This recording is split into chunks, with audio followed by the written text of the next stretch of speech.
I woke up after spinal surgery, unable to move, the pain creeping in as the anesthesia faded.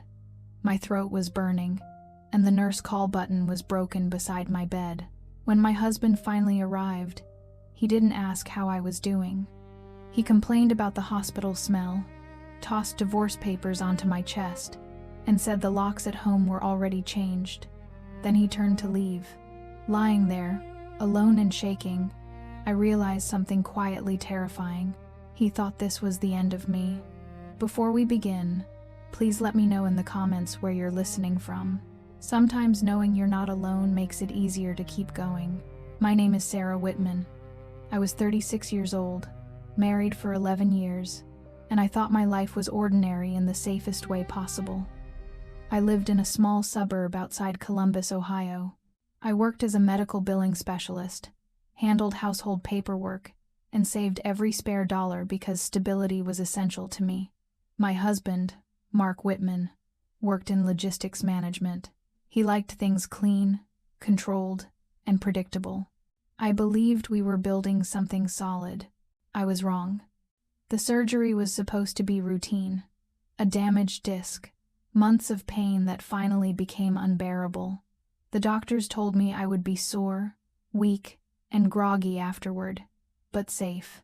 When I woke up, the room was dim, humming with the sound of machines and distant footsteps. My body felt like it had been filled with wet cement. Every breath scraped my chest. My throat burned so badly I thought I might choke. I reached for the nurse call button. It didn't light up. I pressed it again. Nothing. Time stretched in strange pieces. The anesthesia faded in waves, and pain rushed in to fill the space it left behind. It settled deep in my spine, sharp and absolute. I tried to roll onto my side and failed. Tears slid into my ears and soaked the pillow. I told myself Mark would be here soon. He had promised. When the door finally opened, it wasn't a nurse. Mark walked in slowly, eyes scanning the room with visible annoyance. He didn't come closer. He didn't touch my hand or look at my face. He stood near the foot of the bed and wrinkled his nose. "This place smells awful." I tried to speak, but my voice came out thin and broken. "Mark, water." He sighed, reached into his jacket, and pulled out a folded stack of papers. He flicked them forward. They landed against my chest and slid down toward my stomach. "These are the divorce papers." I stared at the pages, unable to understand the words through the pain. "What?" "I've already changed the locks at the house," he said, glancing at his watch. "Your things are packed. I had them dropped off at a cheap motel near Route 23. My hands trembled. "Mark, I just had surgery. I can't deal with this right now," he replied. "You'll need to arrange your own ride when they discharge you. Call an Uber." He reached toward the bedside table and picked up my phone.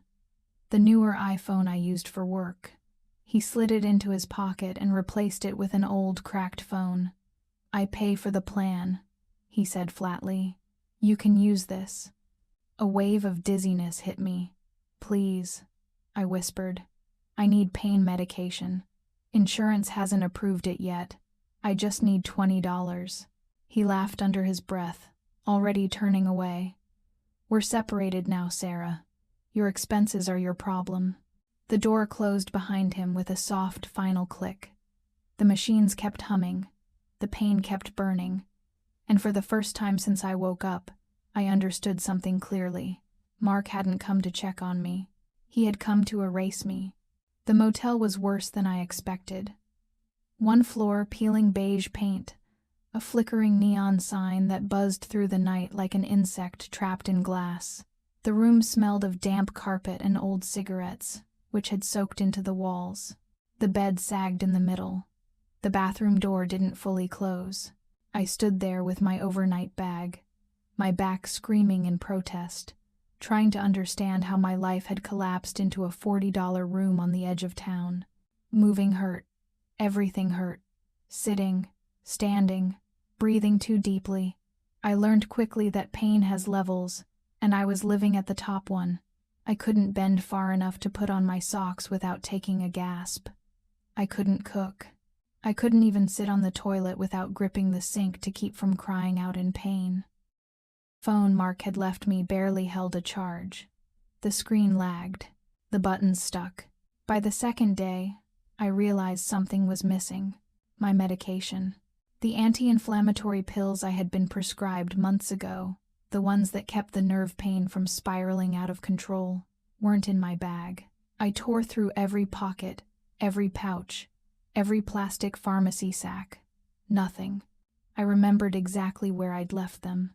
In the kitchen cabinet at the house Mark had locked me out of.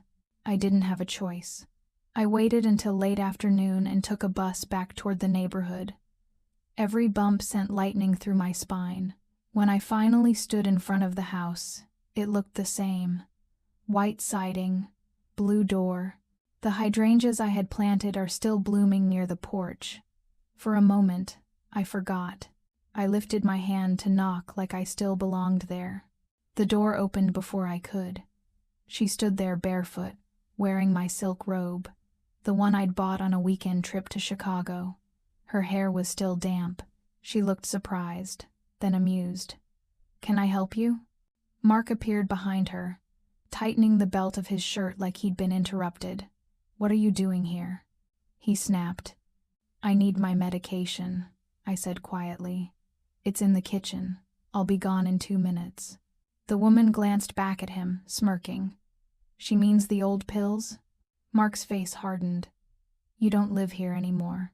"I just had surgery," I said. "Please." He didn't answer me. He reached into his pocket and pulled out his phone. "I'm calling the police." My stomach dropped. "Mark, don't do this." He turned away, already speaking. "Yes, I'd like to report a trespasser. A woman refusing to leave my property." The police arrived quickly. 2 officers, polite, tired. They looked at me, at my shaking hands, the surgical brace under my coat, the dark circles under my eyes. One of them sighed. "Ma'am, whose name is on the deed?" "His," I whispered. "Then legally he has the right to ask you to leave." "I just need my medication," I said again. Mark crossed his arms. "She's lying. She's trying to cause a scene." The officers exchanged a look. "Ma'am, we're going to have to escort you off the property." Rain started falling as I stepped back onto the sidewalk. Cold, steady, soaking through my coat in seconds. The door closed behind me. I stood there, watching the house I had helped repair, paint, and clean for over a decade, disappear from my life. I didn't scream. I didn't beg. I walked away slowly, each step burning, each breath shallow, while the rain washed the last illusion from my face.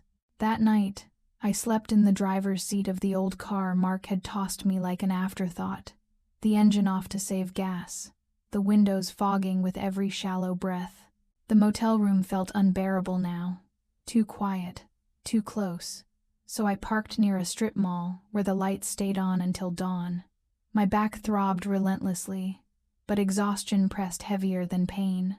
I wrapped myself in a thin jacket and waited for morning to arrive. When the sun rose, pale and indifferent, I noticed the black trash bags in the trunk, 3 of them, heavy, overstuffed. Mark had said everything I didn't need was inside. I told myself not to look. I already knew what I'd find. Still, hunger and cold have a way of stripping pride down to bone. I dragged the first bag onto the pavement and tore it open. The smell hit immediately, a sour mix of coffee grounds and spoiled leftovers. Inside were clothes thrown in without care, shoes bent at the heel, and a broken picture frame with the glass shattered inward. I recognized the photo instantly. Our wedding day. My face is smiling. His arm is around my waist. The frame cracked straight through my eyes. I kept going, slower now, more deliberate. A chipped mug from our first apartment, a cookbook stained with sauce, the scarf my mother gave me before she passed away, tangled with a snapped phone charger. None of it mattered to him. It had all been reduced to trash. My hands shook as I opened the second bag.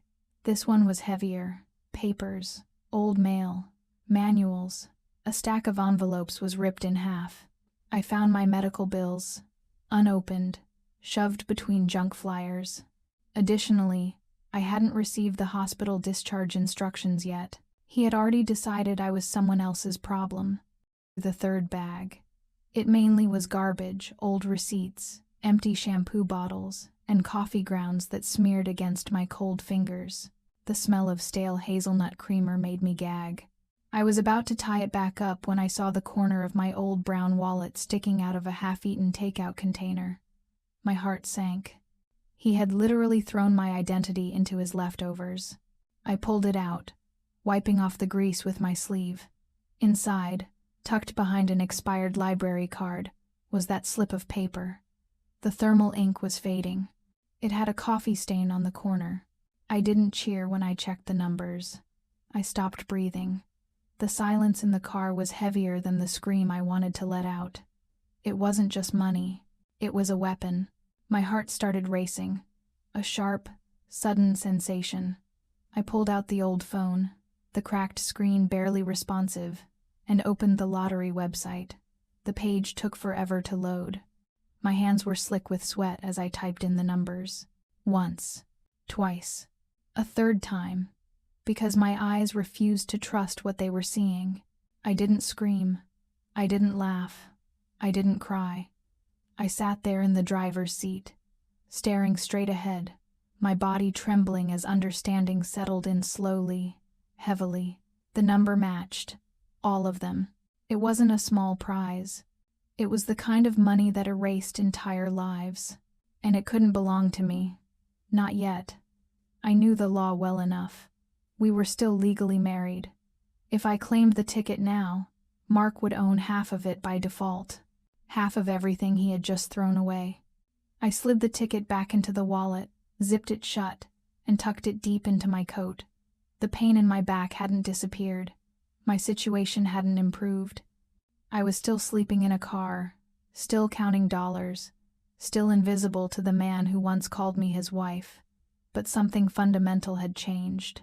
From that moment on, I understood exactly what I needed to do. I would stay quiet.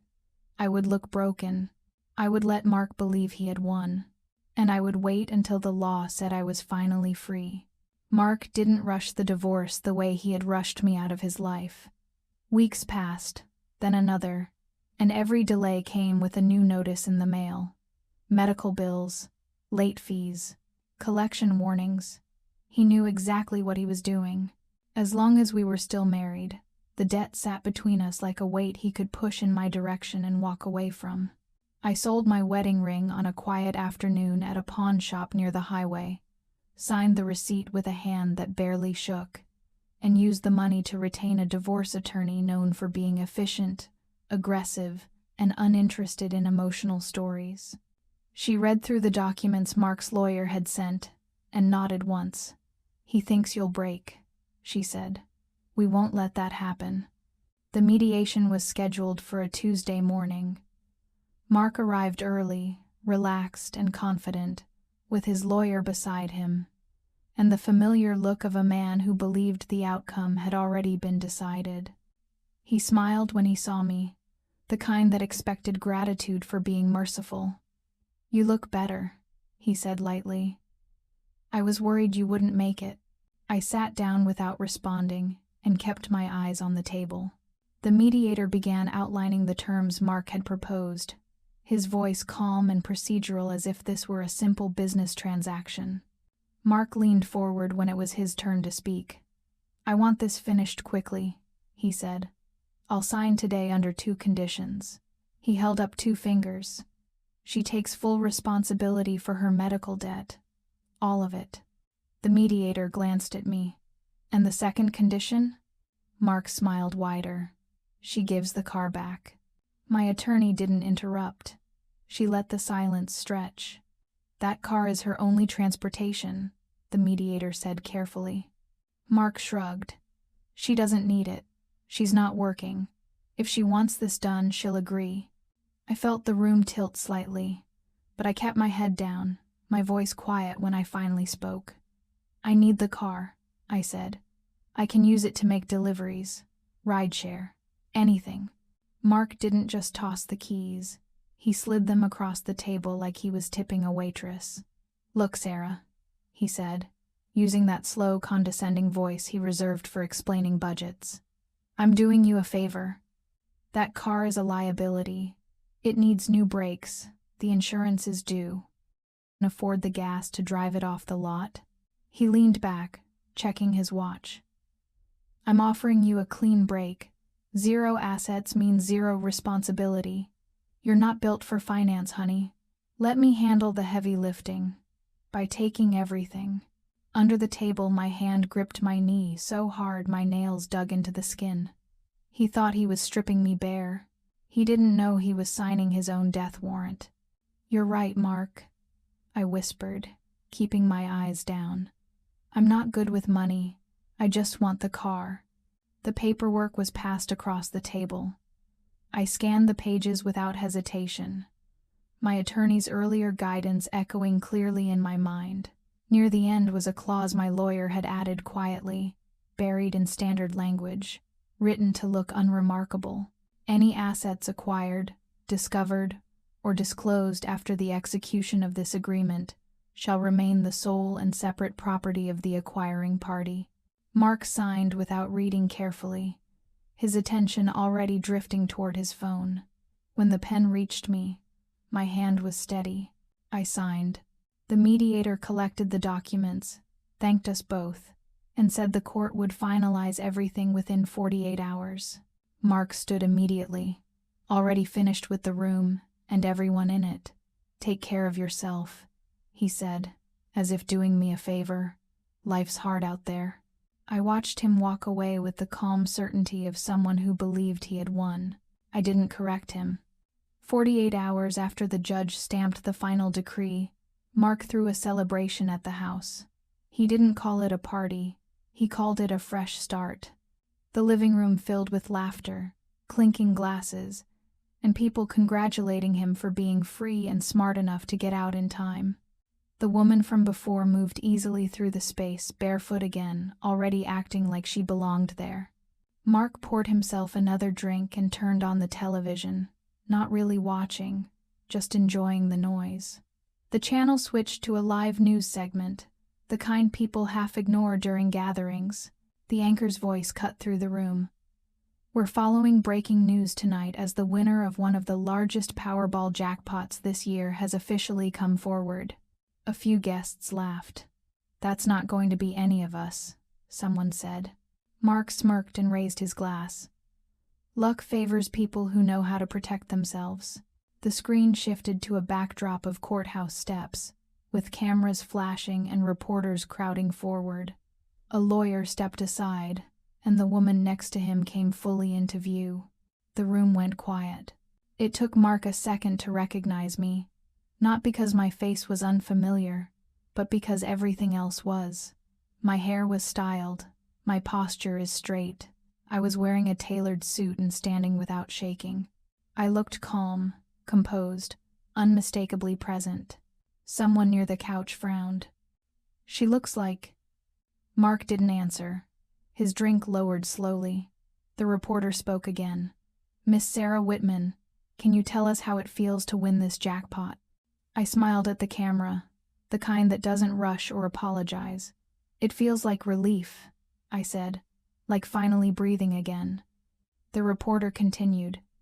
Do you have plans for the money? I paused just long enough for the silence to stretch. Yes, I said. I plan to buy back my old home. I've been told the current owner is having some trouble with property taxes. The glass slipped from Mark's hand and shattered against the floor. The room erupted into confusion. Voices overlapped. The woman stared at the screen, then at Mark, her expression tightening as reality caught up with her understanding. Is that your ex-wife? Someone asked. Mark didn't move. His face had drained of color. On the screen, my lawyer placed a protective hand near my shoulder as the reporter thanked me and the broadcast cut away. The noise in the house came rushing back, louder, sharper, edged with disbelief. Mark's phone buzzed in his pocket, then again, and again. He didn't answer any of them. Mark didn't wait a full hour before calling me, then texting, then leaving voicemails that shifted tone with every attempt. The first sounded wounded, the second sounded nostalgic. By the fifth, his voice had hardened into urgency masked as affection. "We need to talk. This money belongs to both of us. No, I never meant to hurt you." I didn't respond. My attorney did. 3 days later, Mark filed a claim in court, alleging that the lottery ticket had been purchased using marital funds and therefore constituted shared property subject to equitable division. His filing painted him as blindsided, betrayed, and unfairly excluded from what he called a mutual stroke of luck. The confidence returned to his posture when he walked into the courtroom, flanked by his lawyer, already nodding to people as if recognition alone might bend reality back in his favor. The judge listened patiently as Mark's attorney laid out the argument, citing dates, bank statements, and the fact that the ticket had been purchased before the divorce decree was issued. Mark sat upright, hands folded, occasionally shaking his head as if burdened by undeserved injustice. When it was our turn, my attorney stood and asked for permission to present evidence. She didn't start with the ticket. She began with abandonment. A screen behind us flickered to life, and the courtroom filled with the grainy image of a parking lot filmed from a dashboard camera. The audio crackled, then steadied. The video showed Mark standing several feet away from me, his expression irritated, his movements sharp. I was bent slightly, holding a bag, my posture unmistakably unsteady. His voice carried clearly.